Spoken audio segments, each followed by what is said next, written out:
Hey, thanks for stopping by. It's time to cook dinner and I'm going to bring you along today. I have 2 packages of really thin sliced top round steak. There's a lot of different things that you can do with it, but what we're going to do today is just make some garlic steak bites. That's one of our family's favorites. They ask for it a lot. So I thought I'd show you how we do it. Like I say, these are really thin, so that means they're not going to be tough. Okay. I'm going to cut them into really small pieces. I have 2 packs of it. They're actually a pound or so per pack, and each pack has about 6 slices.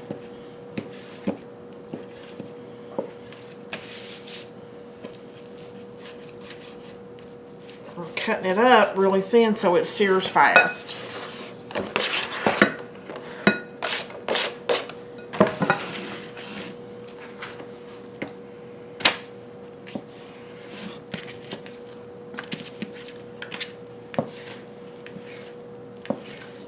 Do you guys cook with a thin round steak? If you do, what's your favorite thing to make with it? Our family likes this really well, and they also like a rouladen that we make. I'll link the recipe to that in the description box. It's very good as well.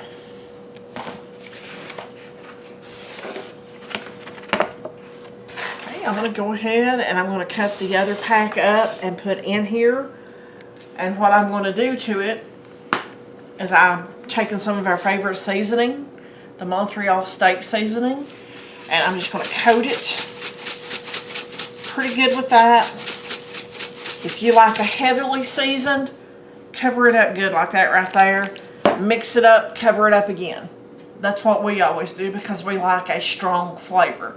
But I'm going to get this other one cut up, and I'll show you what we're going to do next.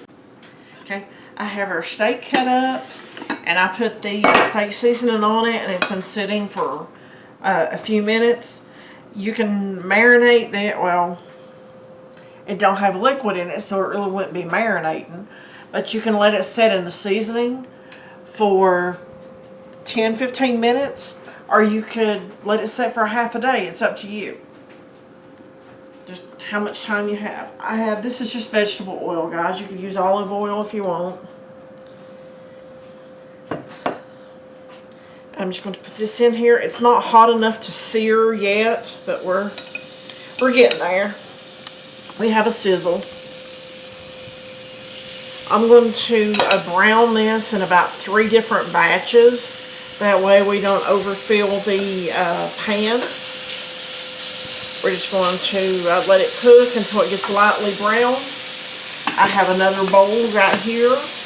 We're going to transfer it from the pan to the bowl, put a lid on it to keep it hot, and then we're going to get the other batches done. Okay. I just put the last batch of the steak in the bowl, and now we're going to make the garlic butter sauce. Okay. I have a stick of butter. This is real butter, guys. Butter's better than margarine. It's a lot healthier too.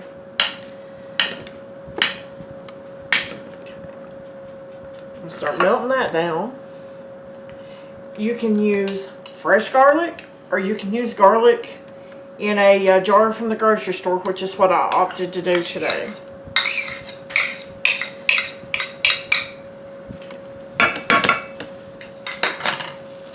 Stir that around.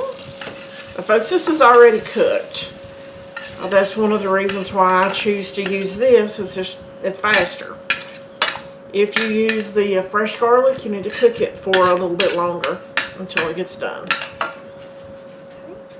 And now we have Worcestershire sauce.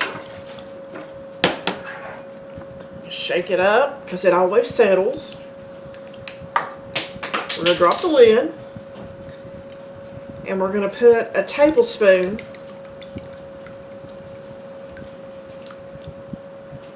in here. And we're going to stir it until it starts to thicken up a little bit, and all of the butter melts, which Shouldn't be but just a couple of minutes. Okay. As you can see, this has made a nice sauce. And any bits of steak that was on the bottom of the pan have loosened up and incorporated into the sauce. So what I'm going to do now is I'm just going to take the lid off of this. And I'm going to put this back into here. I'm trying not to burn myself, guys. It's hot, but I can't grip it with that pot holder. So, okay, then we're just going to stir this up. We're going to let it simmer for 3 or 4 minutes for the sauce to go through and incorporate into the steak. And then, guys, the main event for dinner is ready for the plate. Okay. As you can see, we have this sauced up really good. So we'll put this over here. Now you can serve this with so many different things. It just depends on what you like with a steak. You can have a baked potato, green beans, macaroni and cheese, whatever you like. But guys, this is excellent. I hope you like it. Try it. A new twist on on an old favorite. Subscribe to the channel, share the video, and I'll see you on that next video.